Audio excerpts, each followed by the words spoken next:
and welcome to GameSack. Now, Castlevania is probably one of my favorite series of games ever, and the 16-bit era has some of the best Castlevania games, period.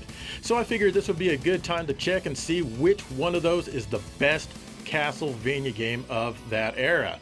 And we're going to look at them in the order they were released, so let's start off with Castlevania's first foray into the 16-bit world.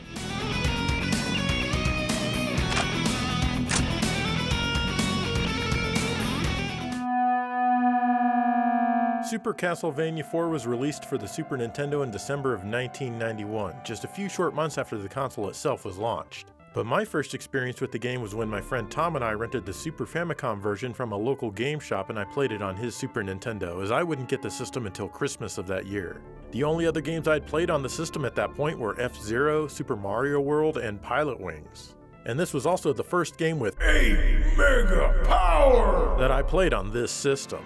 I had played a few other 8 meg games on the Genesis before this, so I had an idea of what to expect in terms of how much they could pack in here. Anyway, as I played the game, I was immediately blown away. I think a lot of this is because I went in without any pre-existing expectations. The sound immediately grabbed me. Some of it sounded like a real orchestra.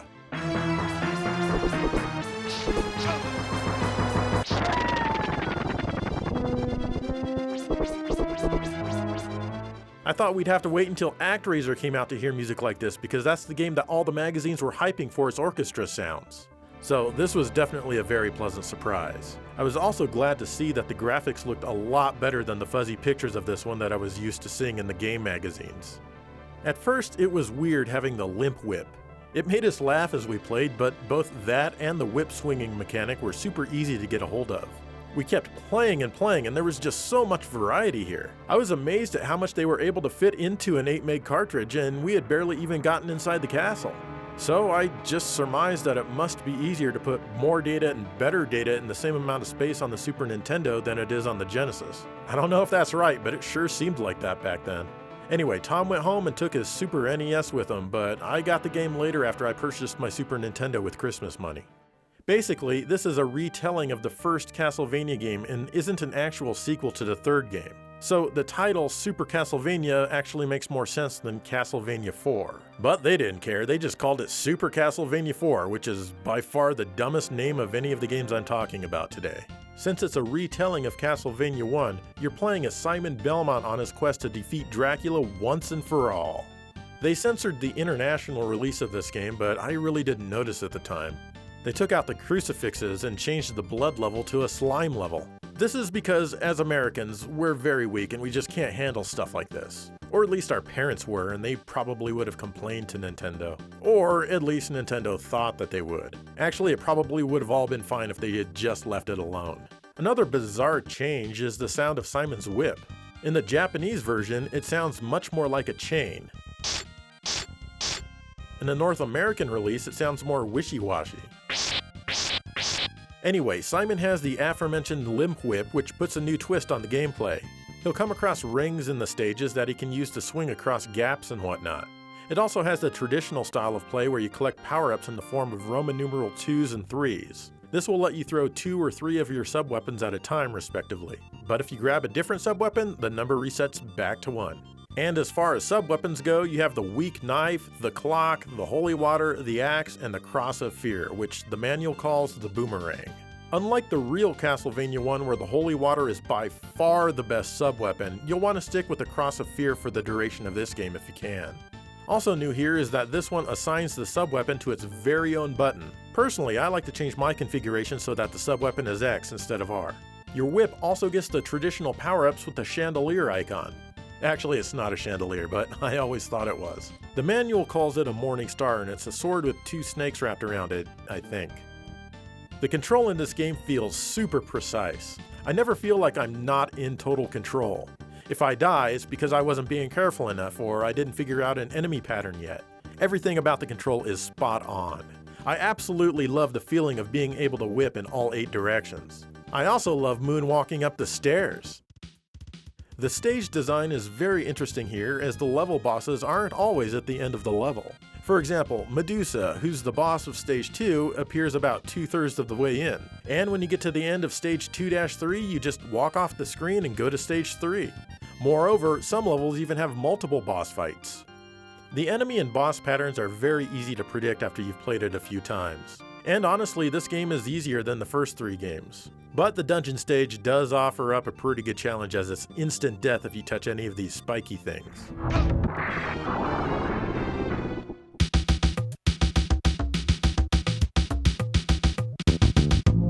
As far as the visuals go, they're excellent, especially for their time. You've got a wide variety of stage design, each with tons of colors on screen simultaneously. Of course, they've got to show off some of the Super Nintendo special features, so you have a bit of transparency here and there, as well as scaling and rotation. You even have this curvy room, which absolutely blew me away at the time. But this is where the game slows down the most, as it's probably taxing the CPU quite a bit. The music is even better with the orchestral sounds I mentioned earlier. Not every piece is a symphony though, and there's some fantastic and quite catchy stuff.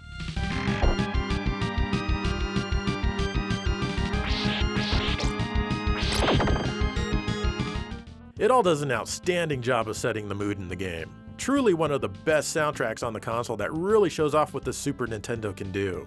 Though I have to admit, I'm not super fond of the music in the Treasury, but yeah, that's just me.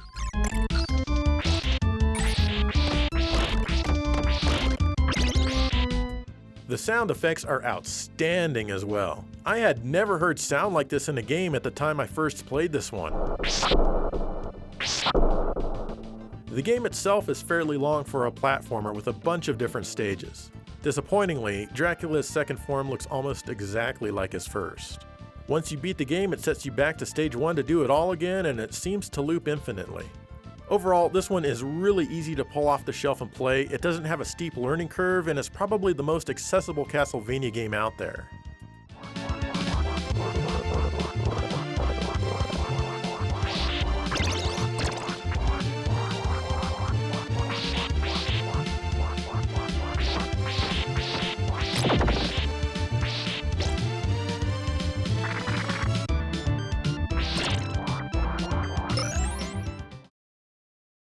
Alright, so the bar's been set really high right off the bat, and it'd be a couple of years before we'd see Castlevania again. But we'd get 2 Castlevania games in 1993, the first of which would only be released for a personal computer in Japan.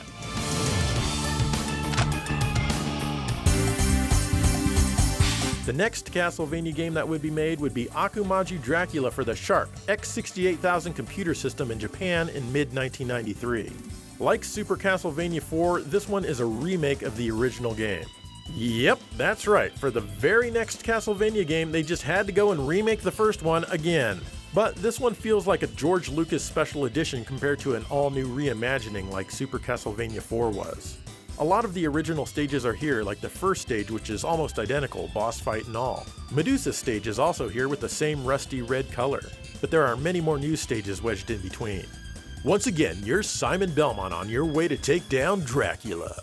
Everything here is as basic as it gets and follows all of the 8-bit rules. And by that I mean you have extremely stiff and unforgiving controls. You have respawning enemies, so if you kill an enemy and come back to where he usually lives, there he is again. Who doesn't love that? Pressing up and attack uses your sub-weapon, and once again you can get multipliers for your sub-weapons. Oh, and this game hates you. It's extremely unforgiving. Stage design and enemy placement are perhaps the most brutal in the entire series. Plus, usually you can only take 4 hits before you die. In fact, the difficulty kind of reminds me of Haunted Castle, the Castlevania arcade game from 1988. This one has probably the cheapest gameplay of any Castlevania game ever, and maybe even the weirdest graphics too. This game gives you only 1 life and a few continues. It's a very clumsily made game, but hey, at least the music is great.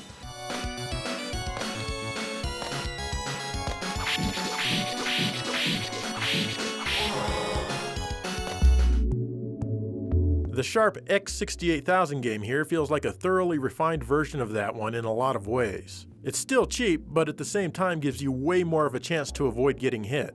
Your whip gets powered up like the previous game, but often they spread those whip power-ups a ways apart. You're able to attack straight down and diagonally down though. Still, underneath all of this is a great game. The stages are extremely fun to explore, even if at times they make you want to scream at the game's designers. The graphics are really nice and feature some cool scaling and rotation effects here and there. And it goes without saying that the parallax scrolling is fantastic. You know I like this. The music has tons of great melodies, and you can even choose different versions of it if you own the MIDI modules.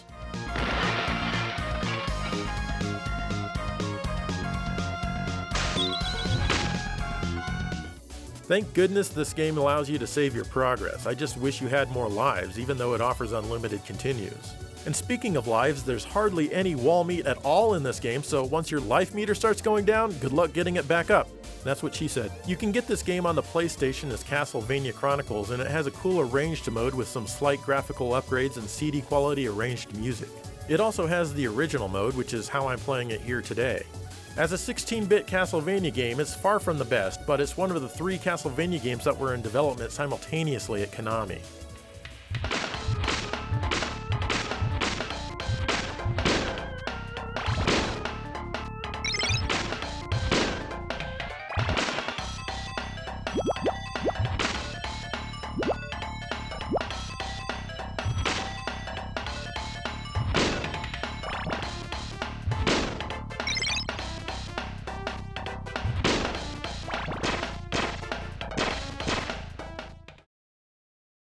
That's right, there were 3 Castlevania games being developed simultaneously. In fact, probably more if you count the Game Boy versions, but Anyway, the second one of these would also only be released in Japan, but that didn't stop magazines around the world from talking about it.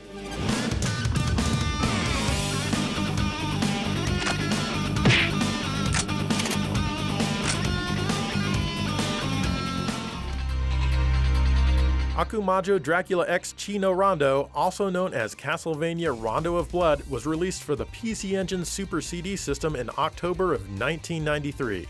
At the time, all of the magazines simply called it Dracula X. Yes, the letter X makes everything cooler. I pre-ordered this one before it was released in Japan, but I missed out on the initial batch that Die Hard Game Club got in. But I was able to get my copy in the second batch, which arrived shortly thereafter. And holy hell did Konami step things up with this entry. It's hard not to be blown away immediately when playing this one, even more so back in the day when it was released. And I certainly was blown away.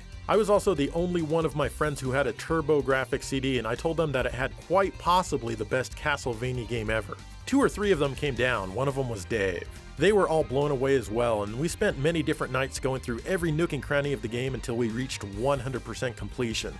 And there's a lot to explore.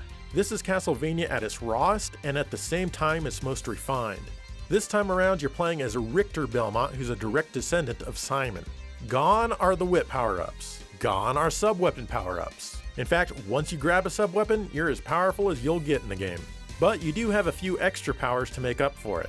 If you have enough hearts in stock, you can press the select button and do an item crash, which is basically a super move based on the sub-weapon that you have. If you try to do an item crash without a sub-weapon, you get a quick flaming whip. There's also a backwards flip that you can do, which is more useful than you initially think it might be. And of course, you can moonwalk. Early on in the game, you get a key that replaces your sub-weapon. You need to hold on to it for a few rooms because you'll need it to rescue Maria. Once you do this, she becomes a playable character. She's way more cutesified than Richter is. Even her attacks are cute with a pair of doves instead of conventional weapons. Her sub-weapons are usually living creatures. And instead of the typical Castlevania wall meat, her health is restored by Castlevania wall candy or wall shakes. She also has a double jump, which is fantastic, but on the downside, she can't take as much damage as Richter can. She's definitely the game's easy mode, but don't write her off completely because you'll actually need her to see all of the game's stages. Speaking of which, the stages in the game are bigger than you think and exploration is encouraged. One thing that I really like is that the bottomless pits aren't always bottomless like they are in the other games. You'll often end up in a new area to explore. There are ways to find alternate paths, and these can lead to new stages you otherwise can't get to. Some areas require Maria's double jump to access. As a result, many stages have 2 different bosses. Defeat the secondary boss and you'll go on to stage 2 Dash, for example. And once you've unlocked a stage, you can choose to play it as either character in the game's main menu. There's just so much to explore here, and you can really tell that they were absolutely serious about this game during the design process. The control is really nice, though you no longer have a multi-directional whip at all. What is new though is that now you can jump on and off of stairs. You could kind of drop off stairs and jump onto them in Super Castlevania 4, but it wasn't until this game that the technique was perfected. Another thing that's new is that if you have a sub-weapon and accidentally pick up another one, the previous one drops out, allowing you to recollect it if you wanted to keep the old one instead. This right here made me want to stand up and scream thank you to Konami for including this. Speaking of which, while the Cross of Fear is again the best sub-weapon, the others can and do serve a purpose in some parts of the game. You use them by pressing up and attack, just like the original games and unlike Super Castlevania IV.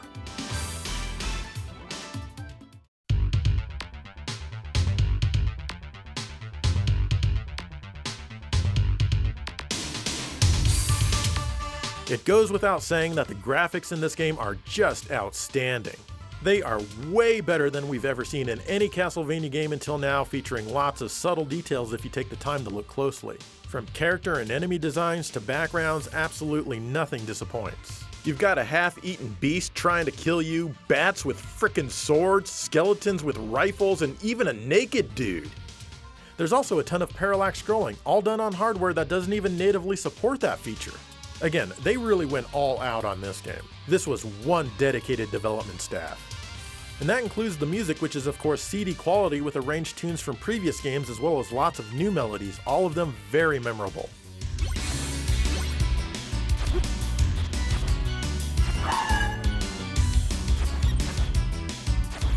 Even the sound effects are crazy. Of course, there are some voiced cutscenes here as well. The game as a whole is phenomenal, and it's just a shame that it was never released outside of Japan in its day. But that's because the TurboGrafx 16 wasn't exactly a big seller and things were beginning to wind down for the platform in the US at the time. However, in 2007, we got a remake of the game on the PSP, and Konami took the time to translate the PC Engine CD version here into English, both text and voice. That version's translation has been extracted, so now you can play Rondo of Blood in English on your very own Turbo Duo. I am Richter Belmont, Vampire Hunter. Death to you! The world is not yours to exist in! It is not by my own power that I am resurrected. It is the greed of humanity which calls me back. I should mention that Castlevania Symphony of the Night, which is a favorite among many, is a direct sequel to this game. This game has been hyped since its release in 1993 and became fairly expensive to acquire. By the time everyone else finally got a chance to play it in 2007, and even in recent releases on more modern platforms, people discovered that it still lives up to that hype.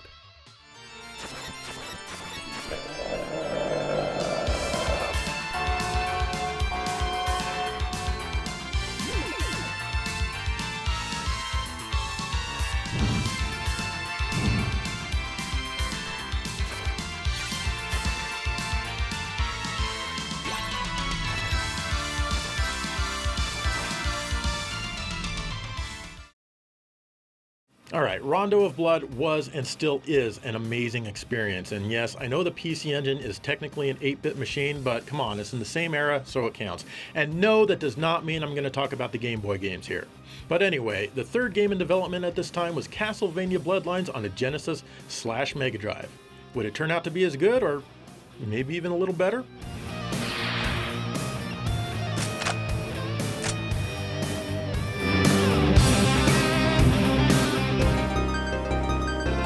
Castlevania Bloodlines on the Sega Genesis was released in early 1994, only 5 short months after Rondo of Blood came out. Looking at the pictures of the game's prototype in the magazines, it really didn't look that good to me in comparison to Rondo of Blood.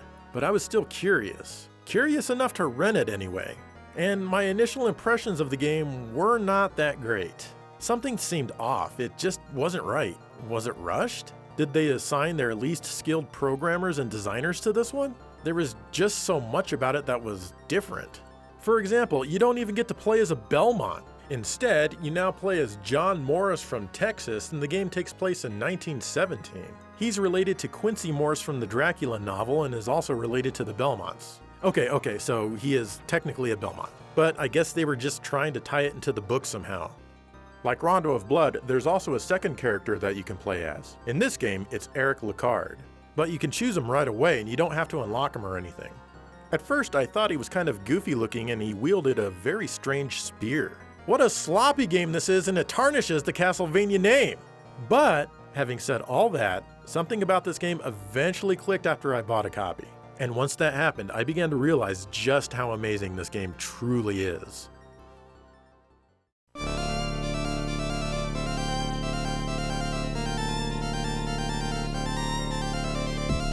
This game changes a lot that's familiar with Castlevania. Besides the aforementioned protagonist, there have been other changes that kind of make the game fit oddly into the series. When you whip candles, you now collect gems instead of hearts for some strange reason. They took the Cross of Fear weapon and changed it into something that actually looks like a boomerang. And there's some mechanized areas and bosses that just doesn't feel like Castlevania, but the game does take place in 1917, so it's pretty modern for a Castlevania game.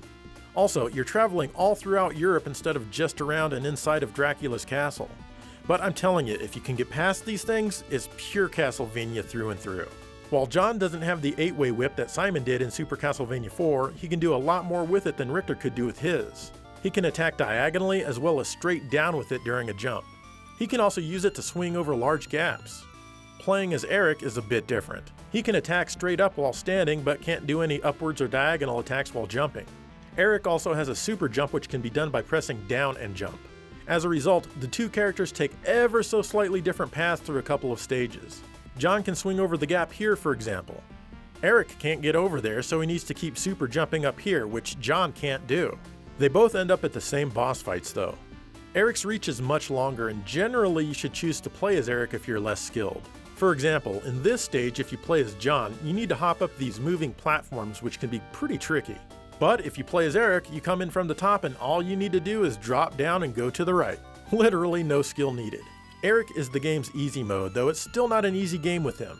Others might argue that he's simply more fun to control than John is. Well, I admit, he's definitely fun to control, but since it's a Castlevania game, I've got to choose the whip guy if I can choose a whip guy.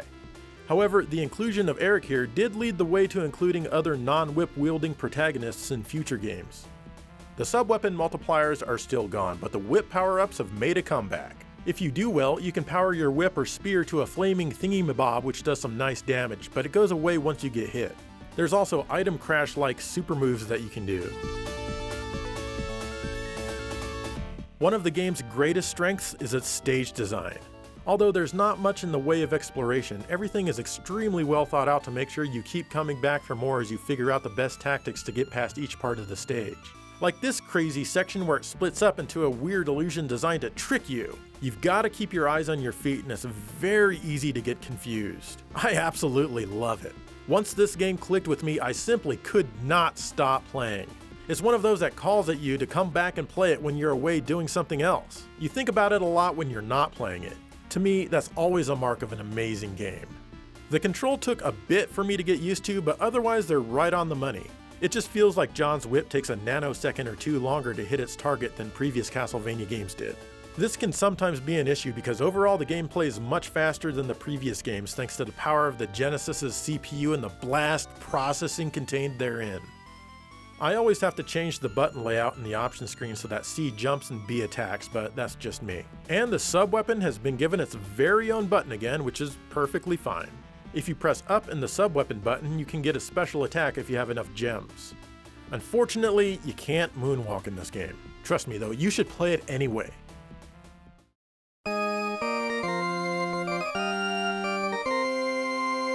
The graphics are mostly quite amazing.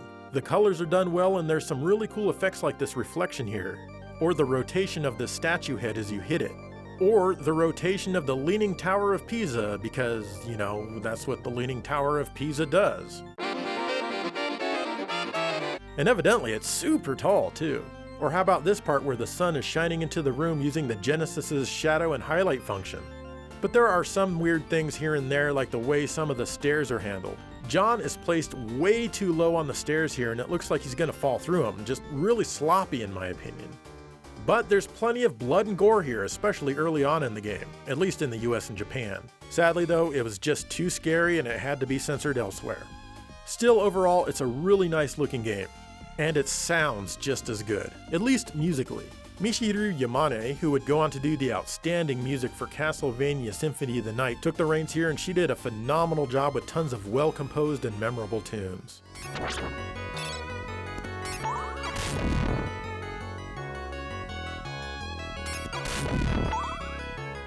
Not as good are the sound effects. While most of them are fine, there are a few that are just poorly conceived or implemented. Is that what it sounds like when crows fly? Quack, quack, quack, quack, quack, quack, quack. Overall though, the game is just amazing, and I'm sad to say that it didn't really click with me until fairly recently, but I'm glad that it did. Better late than never. I put it up here with the best games on the Genesis, and I feel that a lot of people overlook this game because it's on a Sega system.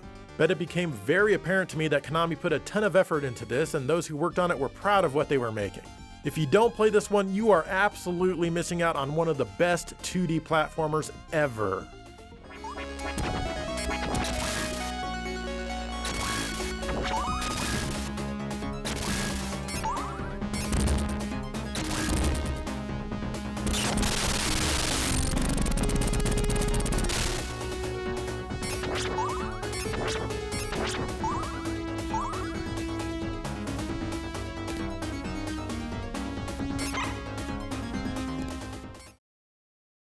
Okay, so Castlevania Bloodlines kicks all sorts of ass, but Konami wasn't done with the 16-bit era yet.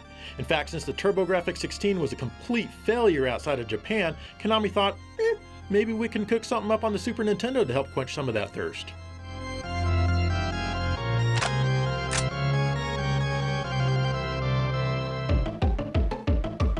In 1995, Rondo of Blood got ported to the Super Nintendo, where it was known simply as Castlevania Dracula X. This isn't a bad game by any means, but as ports go, it's not tremendously faithful, and it certainly can't live up to the original. On the plus side, it has lots of new stages which weren't in the PC Engine CD game.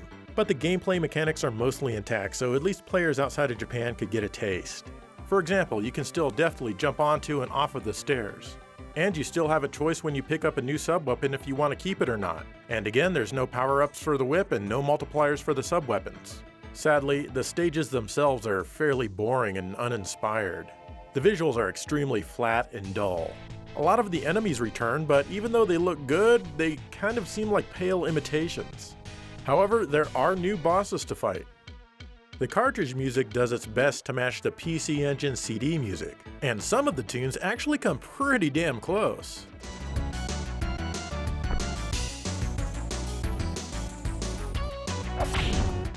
There are a few alternate paths and stages here, but they're relatively easy to find. For example, just fall off here and you'll go directly to stage 4-. You don't have to fight a different boss or anything, you're just suddenly here. Oh well, it's still way better than being completely linear. Like I said, this is a good game, but you can tell that the passion just wasn't there with the developers.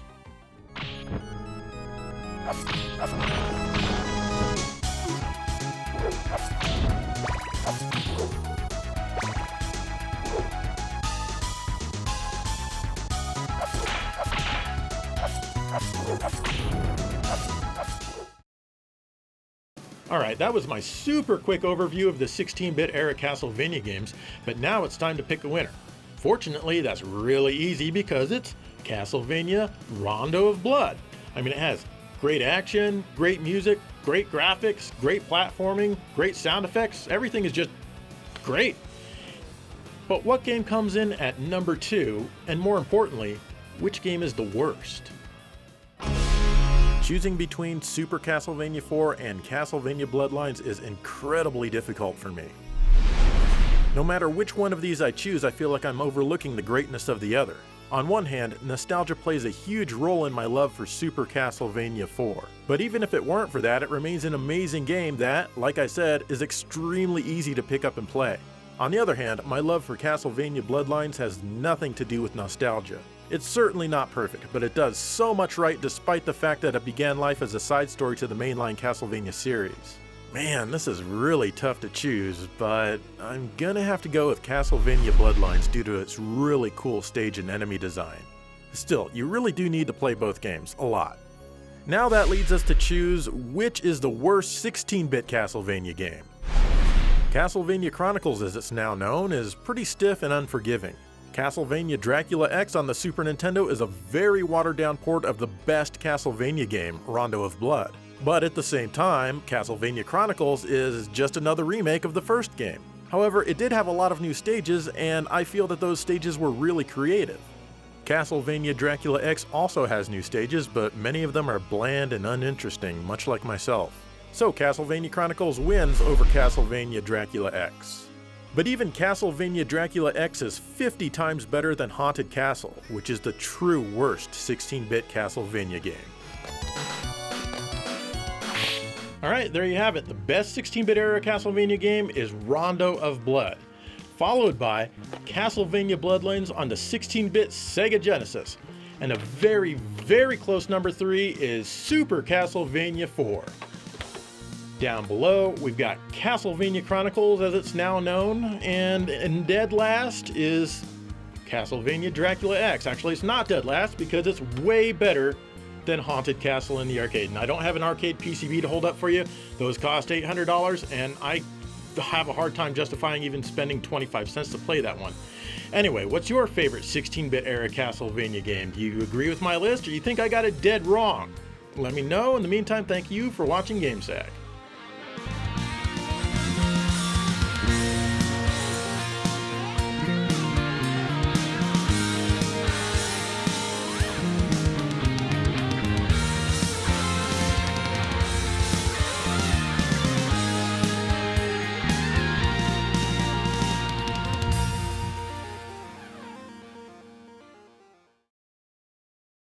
I'm the best Dracula X. Got me 16 bits, 32,000 colors, and sweet sampled sound. Yes, I'm the king of all 16-bit era Castlevania games.